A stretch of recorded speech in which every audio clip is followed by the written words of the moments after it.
আসসালামু আলাইকুম সবার, কি অবস্থা সবার? আশা করি সবাই ভালো আছেন। আলহামদুলিল্লাহ, আপনাদের সবার দয় আমরাও ভালো আছি। তারপরে তো সেদিন আমরা চলে গিয়েছিলাম হসপিটালে বাবুরে ডাক্তার দেখাবো। আমাদের সিরিয়াল ছিল এই 8:30টায়। তারপরে আমরা চলে গেছিলাম 8টা বাজে। 8টা বাজে গিয়েও দেখি বাপরে বাপ, এত সিরিয়ালই শেষ হইতেছে না। তারপরে অনেকক্ষণ বসেছিলাম, বসে থাকার পরে তারপরে আমাদেরকে ডাকা হলো। আমরা ভিতরে গেলাম। ভিতরে গিয়ে তো তারা খেলা শুরু করে দিছে, আর আমি ডক্টরের সাথে কথা বলতেছিলাম। এদিকে আব্দুল্লাহর আম্মুরে নিয়ে গেছিলাম আমার স্ট্যান্ডে। কিছু কেনাকাটা ছিল, তাই ওনারে নিয়ে গেছি।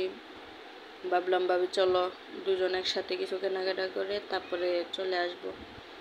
তারপরে এই তো ডাক্তার দেখানো শেষ হলো, চলে আসলাম।